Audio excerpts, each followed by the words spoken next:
Mis amados hermanos, que Dios les bendiga grandemente. Vamos a hacer un breve resumen del capítulo 22 del Evangelio de San Mateo.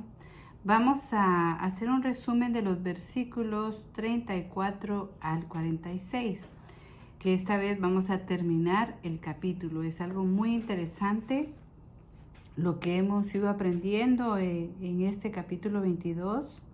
Y esta es la parte final, donde nuestro Señor Jesucristo se enfrenta al último grupo opositor, que eran los escribas.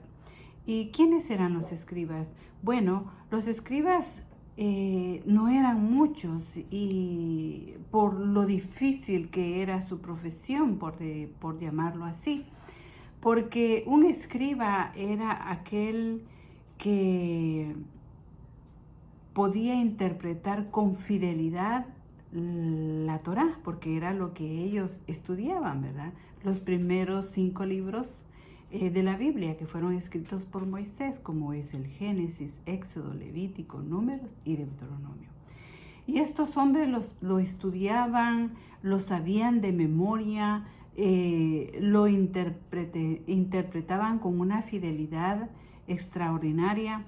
Era un estudio muy minucioso, muy fiel, muy dedicado acerca de las escrituras. Eran los maestros en aquel entonces, eran los que aprobaban las interpretaciones que daba un fariseo, por ejemplo, un saduceo o un sacerdote.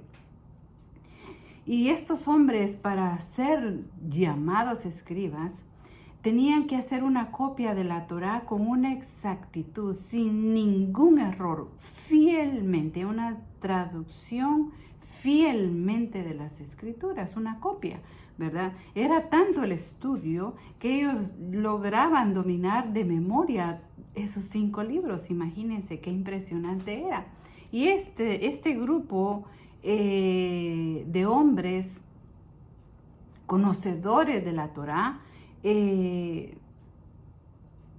se propusieron en su corazón hacerle una pregunta a nuestro Señor Jesucristo. Supuestamente era una de las preguntas más difíciles que se podían interpretar, ¿verdad? Porque para ellos fue difícil llegar a un acuerdo, aunque dice la historia que no estaban al 100% seguros de su definición de esa pregunta que vamos a ver a continuación.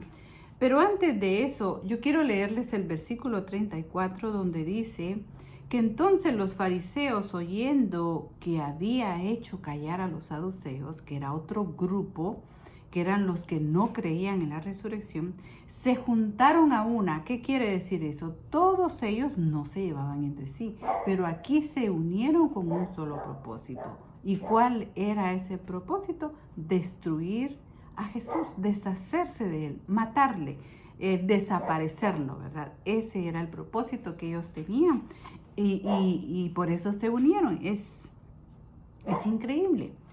Y en el verso 35 vemos que aparece el intérprete.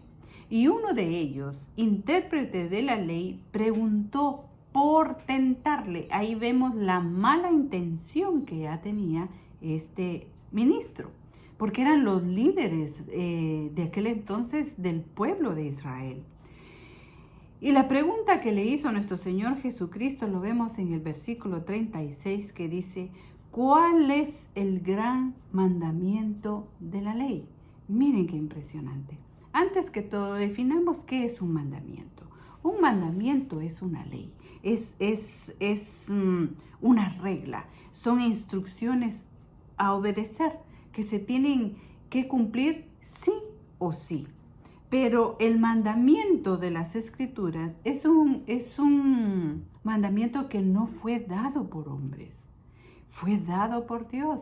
Siempre se menciona la ley de Moisés, los mandamientos de Moisés, pero en realidad Moisés solo fue el medio para dar a conocer al pueblo de Israel la ley y los mandamientos de Dios.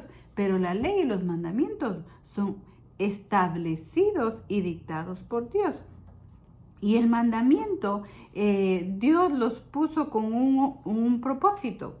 Dice que debe de cumplirse porque son normas, leyes de Dios para el comportamiento moral y espiritual de la humanidad. Miren qué maravilloso es esto, mis amados hermanos, la importancia de conocer los mandamientos, porque los mandamientos de Dios son la base de toda la ley y de toda la conducta humana.